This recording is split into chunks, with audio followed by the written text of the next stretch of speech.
안녕하세요. 마디척병원에서 정형외과를 진료하고 있는 정형외과 전문의 서유석입니다. 오늘은 퇴행성 관절염에 대해서 좀 말씀을 드려보려고 하는데요. 퇴행성 관절염을 한 번도 안 들어보신 분은 안 계시겠죠. 네, 병원 가시면 좀 많이 들어볼 수 있는 진단 중에 하나이고요. 실제로도 많은 환자분들이 퇴행성 관절염으로 진료를 하러 오십니다. 자, 그러면 이 퇴행성 관절염이 무엇인가 좀 궁금하시죠? 자, 간단하게 설명을 드리자면 우리 이제 관절에는 이렇게 뼈가 있고, 그리고 이제 이 관절을 이루고 있는 그 뼈에는 그 연골이 이렇게 싸고 있습니다. 그래서 이 연골면이 이렇게 퇴행성 변화로 인해서 이렇게 그 닳아지거나 아니면 이렇게 연골 파편이 떨어져 나오는 그런 상태가 퇴행성 관절염이고요. 2차적으로 연골이 다 벗겨진 후에 관절 연골 그 뼈나 아니면 주변의 인대의 그 2차적인 변화로 그 변성이 생기는 그런 상태라고 볼 수 있겠습니다. 퇴행성 관절염의 흔한 원인은 일단 노화가 있겠죠. 나이에 100% 비례하진 않지만 그 노화가 퇴행성 관절염의 그 원인 중에 하나로 지목이 되고 있고요. 특히 고령에서는 여성분들이 조금 더 많은 걸로 되어 있습니다. 그리고 비만이라면 단위 면적당 관절에 갖는 하중이 많아지기 때문에 퇴행성 관절염이 더 올 수가 있는 원인이 되겠고요. 이렇게 그 쪼그려 앉아서 일을 하시는 어떤 잘못된 습관 같은 것도 좀 연관이 될 수 있겠습니다. 그리고 무거운 물건을 든다던가 아니면 계단을 많이 오르내리는 과도한 노동도 퇴행성 관절염의 원인입니다. 특히 다치시면서 무릎 내부에 인대나 연골이 이렇게 찢어지는 경우가 있는데요. 그 후에 적절하게 치료를 받지 않으신 경우에 관절 연골까지 손상이 더 진행해서 퇴행성 관절염으로 진행을 할 수가 있습니다. 특히 그 관절 내 골절인 경우에는 이런 경우에도 나중에 관절염으로 진행을 하긴 하는데 그런 경우는 이제 외상후 관절염으로 따로 분류를 하고 있습니다. 퇴행성 관절염은 그러면 어디에 생길까요? 가장 많이 이렇게 외래를 찾아오신 분 보면 가장 많이 생기는 곳은 무릎과 척추입니다. 무릎 많이 아파서 병원 오시고요. 척추는 이제 허리가 아파서 이렇게 오시는 분도 많고, 특히 척추 같은 경우는 그 척추 관절을 이루는 후관절 부위에 퇴행성 관절염이 생기면 그 척추관, 그러니까 신경 지나는 척추관이 좁아지기 때문에 척추관 협착증, 즉 다리가 이렇게 저리는 증상이 생길 수가 있습니다. 그리고 엉덩이 관절에도 생길 수가 있고요. 특히 젊어서부터 손을 좀 이렇게 무리해서 많이 쓰시는 분들은 손마디, 특히 그 손의 마지막 마디에 퇴행성 관절염이 잘 생기고요. 보통 그 70세 이상에서는 거의 전 인구라고 이렇게 되어 있습니다. 근데 퇴행성 관절염의 그 질병의 범주가 경미한 것부터 심한 정도까지 다양하기 때문에 일단 고령에서는 거의 대부분이 좀 갖고 계시다고 보셔도 무방하겠습니다. 퇴행성 관절염은 그러면 어떤 증상이 있을까요? 가장 흔한 거는 통증이겠죠. 보통 이제 무릎이 아파서 많이 병원을 찾게 되시고요.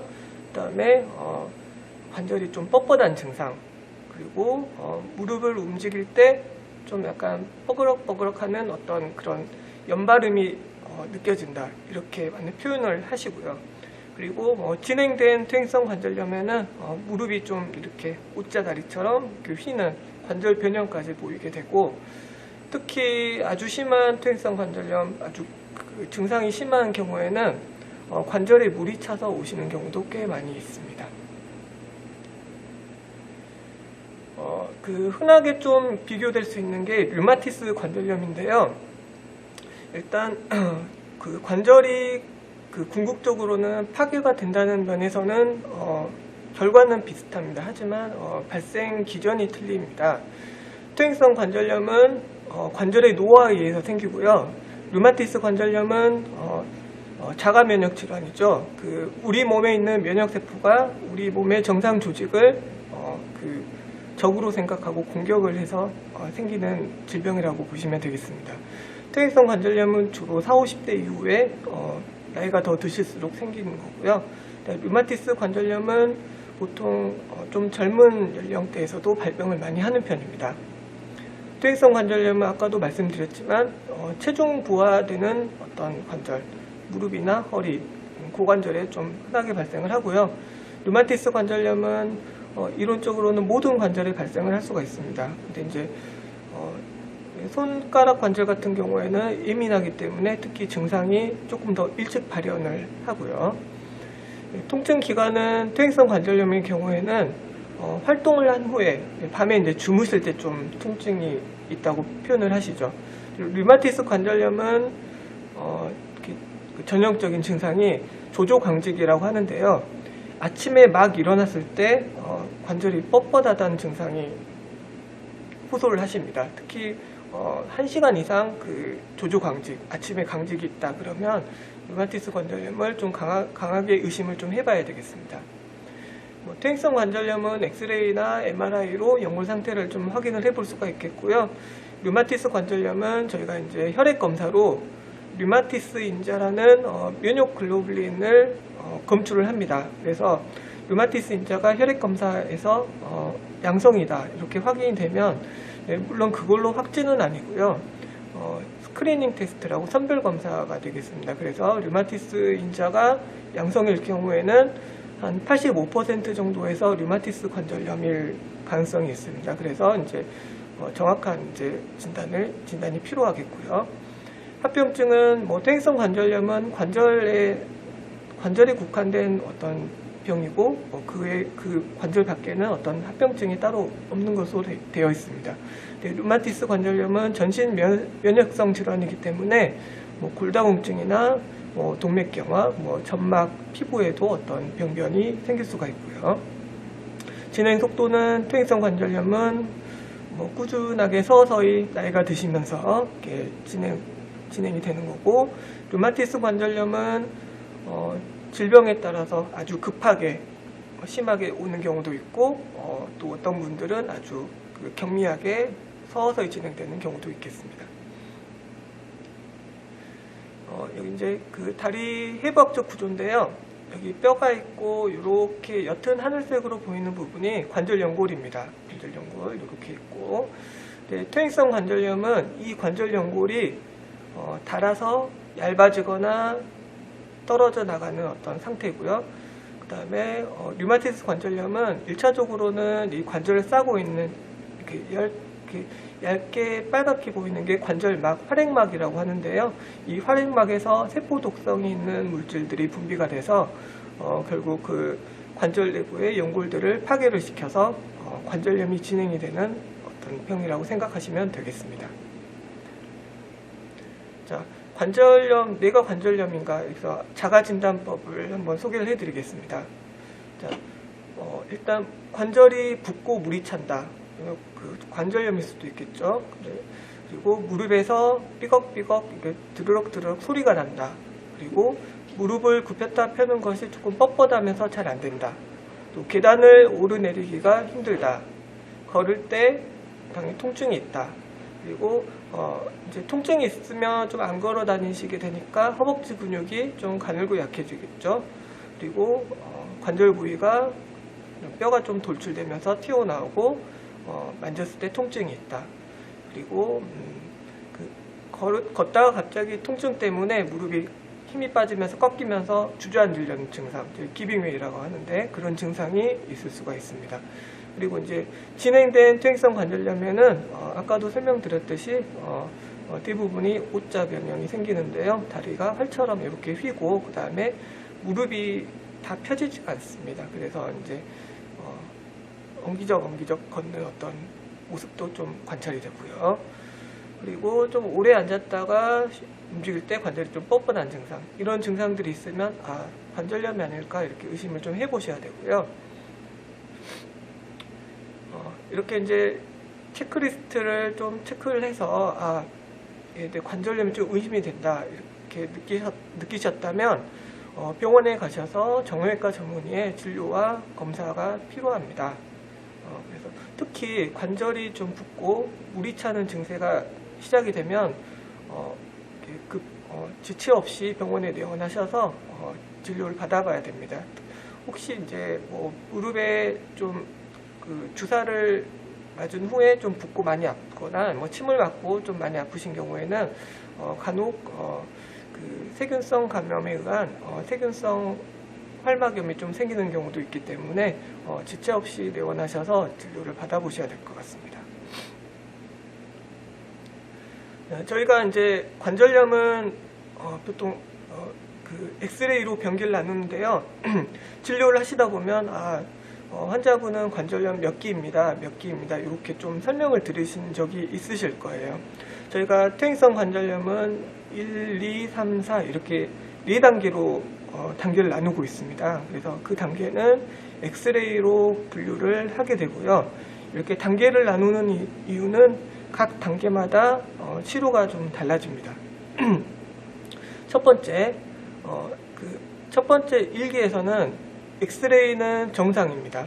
정상이라고 해서 관절염이 무조건 없다 그렇게 볼 수는 없고요. 엑스레이 상에 보이지 않을 뿐이지 MRI를 찍으면은 좀 확인이 되는 경우가 있습니다. 그래서 이런 경우는 관절 사이의 간격이 잘 유지가 되고 이게 골극, 뼈가 튀어나온 뼈 이런 거는 관찰이 되진 않지만 실질적으로 MRI를 찍어보거나 관절경으로 내부를 확인했을 경우 연골이 좀 닳아져서 해져서 보풀이 좀 일어나 있거나 갈라져 있거나 그런 경우가 관찰이 되는 경우가 많이 있습니다. 그 다음에 초기 2기부터는 비로소 엑스레이 상에서 이제 변화가 생기기 시작하는데요. 보시면 이제 관절 간격이 정상에 비해서 현저하게 감소가 되는 경우가 있고요. 감소가 되는 게 확인이 되고요. 바로 그 관절 밑에 뼈가 길어나고 있는 모습이 확인이 됩니다. 이제 3기로 가면은 2기와는 틀리게 관절 간격이 현저하게 감소가 되고요. 저희가 정상에 비해서 2분의 1 이상이 유지가 되면 2기라고 보고요. 그 다음에 다 붙진 않았지만 2분의 1 미만이 보존이 되면 3기, 중기로 보게 됩니다. 그러면 이제 중기가 되면은 이런 골극들이 더 현저해지고 그 연골 바로 밑에 보면은 연골화 골이라고 하는데 좀 더 하얗게 보이죠. 그리고 이제 연골이 다 닳아지니까 뼈가 압축이 돼서 이쪽에 이제 뼈가 오히려 더 치밀해 단단해지는 뼈가 내려앉으면서 생기는 증상으로 좀 보시면 되는데 연골화 경화 뼈의 경화 소견이 관찰이 되고요. 또 어떤 분들은 이 밑에 이제 물주머니 뼈에 낭종이 또 생기기도 합니다. 이제 말기죠. 4기로 가면은 그 전에 보였던 이런 간격이 전혀 보이지가 않습니다. 그래서 뼈하고 뼈끼리 아예 닿아 있는 소견이 보이고요. 골격도 더 현저해지고 이제 서서 엑스레이를 찍어 보면은 이제 변형이 명확해지죠. 네, 관절염의 치료를 좀 설명해 드리자면, 자, 초기에는 어떻게 치료를 하느냐. 여기서 말하는 초기는 아까 보셨던 1기와 2기 정도라고 생각을 하시면 되고요. 일단 통증을 저희가 좀 컨트롤하기 위해서 소염 진통제, 이제 약을 쓰는데 무조건 진통 효과가 있는 건 아니고요. 저희가 관절염은 염증 반응 때문에 통증이 일어나는 건데 그 염증을 가라앉혀주는 약을 쓰게 됩니다. 그리고 뭐 파스 같은 도포제 좀 사용을 해볼 수가 있고요. 그다음에 이제 물리치료, 뭐 운동하시고 나서 좀 열감이 있을 때는 좀 시원한 찜질, 그리고 운동 전에는 따뜻하게 해서 근육이나 인대를 좀 이완시켜주는 그런 물리치료가 도움이 되겠고요. 초음파나 레이저 같이 해볼 수가 있겠습니다. 가장 중요한 게 운동인데요. 운동은 항상 생활하셔야 됩니다. 꾸준하게. 생활 습관처럼 꾸준하게 하셔야 되는데요. 관절에 좋은 운동은 일단 수영, 걷기, 그리고 고정 자전거, 스트레칭, 요 4가지는 무릎에 아주 좋은 운동입니다. 그리고 특히 수영 같은 경우는 체중이 많이 실리지 않으면서 근력을 많이 키울 수 있기 때문에 나이가 드셔도 꾸준하게 할 수 있는 운동이어서 해보실 걸 권해드리고요. 밑에 이제 관절에 나쁜 운동이라고 해서 달리기, 등산, 뭐 줄넘기, 탁구, 배드민턴 이렇게 나와 있는데요.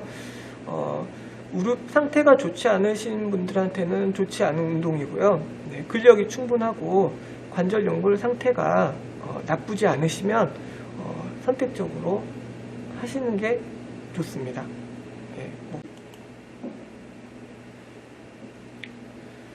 자, 퇴행성 관절염의 치료 중에 중기입니다. 여기서 중기는 2기에서 3기 정도까지라고 보시면 되겠고요. 예, 주사 치료를 해볼 수가 있습니다. 주사는 크게 소염제와 연골 주사가 있습니다. 이 주사 치료는 중기라고 되어 있지만 초기에도 좋은 치료가 되겠습니다. 그다음에 어떤 이 주사 치료에 대해서는 뒤에서 조금 더 자세하게 설명을 드리겠습니다. 그리고 수술적 요법인데 수술은 이제 초기 관절염이나 중기 관절염 때 해볼 수 있는 수술은 관절 내시경과 절골술이 있겠습니다. 특히 이제 관절 내시경은 이렇게 연골이 좀 벗겨져 있을 경우에 이제 전체적으로 연골이 이제 상태가 좋지 않으면 크게 효과는 없지만 국소적으로 좋지 않은 경우에는 연골 안 좋은 부분을 다듬어내고 미세한 이게 구멍을 뚫어주면 이 뼈에서 그 골수가 새어 나와서 피가 그 결손 부위에 피가 고이게 됩니다. 나중에 이 피가 연골로 대체가 되는 연골 재생술을 좀 해볼 수가 있고요. 그리고 관절염이 있는 경우에는 관절 안쪽에 부유 물질이나 세포 독성 물질들이 염증 물질들이 좀 많이 그 농도가 높은 상태인데요. 그거를 이제 세척을 함으로써 일시적이긴 하나 관절염에 의한 증상을 개선시켜주는 효과가 있을 수 있겠습니다. 그리고 근위 경골 절골술인데요. 관절염이 진행을 하면은 아까 무릎이 변형이 된다고 설명을 드렸죠. 무릎이 점점 휘면서 관절염이 있는 쪽으로 힘이 점점 가게 됩니다. 그러니까 악순환이 되게 되겠죠. 이게 더 심해지면서 관절염 쪽으로 가는 힘이 더 많이 가게 되는 거죠. 그래서 이 체중을 관절 연골이 좀 괜찮은 쪽으로 이렇게 전환을 시켜주는 뼈의 위치를 조금 틀어주는 수술이 되겠습니다. 그래서 관절염이 있는 쪽으로 가던 힘을 가운데나 아니면 약간 더 외측으로 바깥쪽으로 빼서 조금 더 힘을 덜 받게끔, 그래서 균등하게 조금 관절 좀 덜 닳아진 부분이 조금 더 사용이 되게끔 하는 수술이라고 볼 수 있겠습니다. 자, 퇴행성 관절염의 치료 말기 4기가 되겠는데요. 여기서는 다른 치료가 없습니다. 인공관절 치환술이 유일한 치료이고요. 이렇게 이제 관절 연골이 다 망가지고 이제 더 심해지면 이렇게 뼈까지 무너져 내리는 어떤 상황까지 진행을 하게 되는데요. 유일하게 남은 치료가 인공관절 치환술이 되겠습니다. 관절광내 주사요법으로는 쓰는 약제는 크게 두 가지입니다.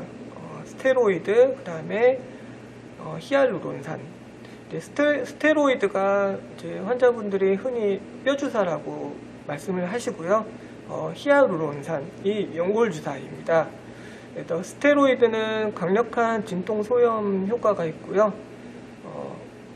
그렇지만 이제 효과는 좋지만 자주 사용할 경우에는 오히려 연골 손상을 일으킬 수 있습니다. 그리고 반복적인 사용은 감염의 위험성도 있고요. 그래서 일단 어느 경우에 무조건 나쁜 약이냐 그건 아니고요. 네, 무릎이 좀 물이 많이 차고 좀 심한 통증이 있는 급성기에 이제 무릎에 물을 빼고 그 세균성 감염이 아니라는 진단이 확실하다면 스테로이드 주사를 이렇게 선택적으로 사용을 하면 아주 드라마틱한 효과를 볼 수가 있습니다. 하지만 반복해서 사용하는 거는 권해드리진 않고요. 한번 스테로이드 주사를 맞으시면 3개월 이내에는 또 맞으시는 거는 좀 좋진 않습니다. 그리고 1년에 최대 3번에서 4번 이내로 맞으셔야 하고요. 될 수 있으면 심한 어떤 염증 소견이 없으시면 스테로이드 주사는 맞지 않으시는 게 좋죠. 그 다음에 이제 연골 주사인데요. 이건 이제 연골 영양 주사라고 표현을 많이 하죠.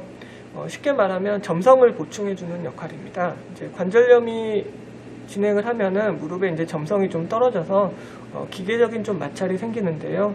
이제 점성을 좀 보충해 줌으로써 기계적인 마찰을 좀 줄이고, 그리고 이 히알루론산 자체가 연골 이와 효소를 조금 억제하는 효과가 있어서 연골 보호 효과에도 도움이 된다고 되어 있습니다. 그래서 아까 말씀드렸듯이 연골 주사는 뼈 주사가 아니고, 연골 주사가 보통 이제 1회요법도 있고 3회요법도 있고 하는데요. 그 한 사이클을 치료를 했을 경우 효과는 보통 6개월 정도 저희가 있다고 보고 있고요.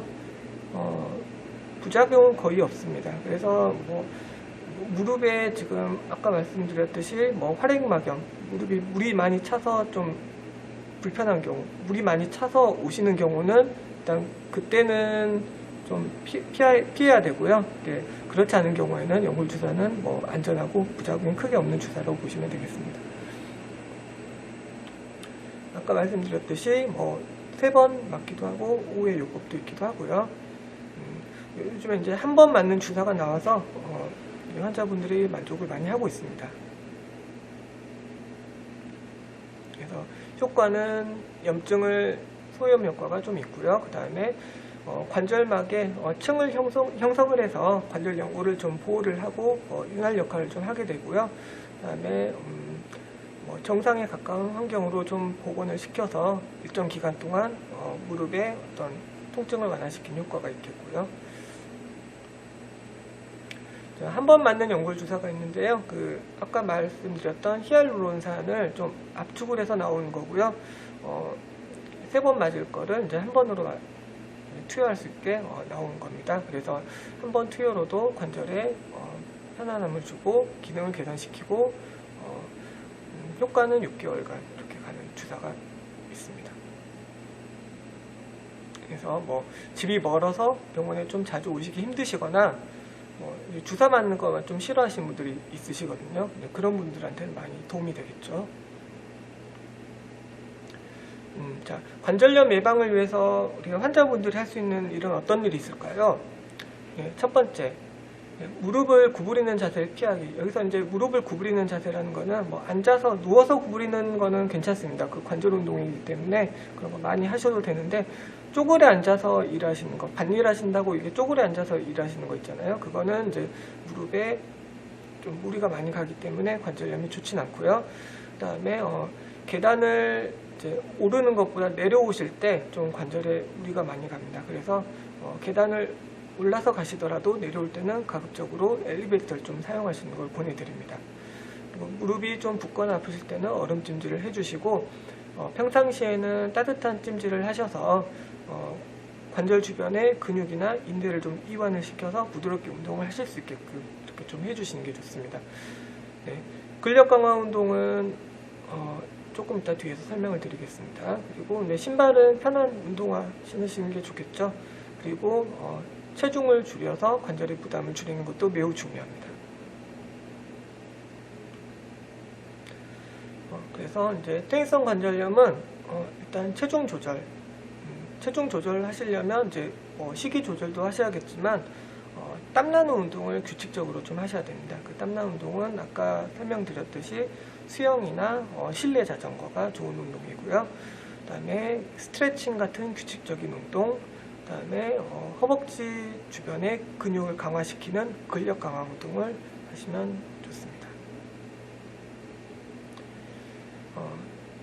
퇴행성 관절염이 있으시면요, 그 병원 오시면 수술하자고 할까봐 이렇게 병원 오시는 걸 좀 꺼려하시는 분들이 있는데, 통증은 참으시면 안 됩니다. 통증 참지 마시고요, 병원 오셔서 진료를 받으시고 정확한 진단 하에 각 그 병기에 맞는 치료가 있으시니까요, 통증을 참지 말고 병원을 방문을 하셨으면 좋겠습니다. 그리고 연골 주사는 6개월마다 한 번씩 좀 꾸준히 맞으시는 걸 권해드리고요.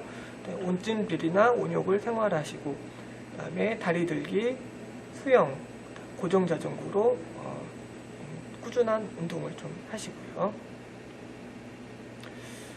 여기 이제 앉아서 할 수 있는 간단한 운동인데요.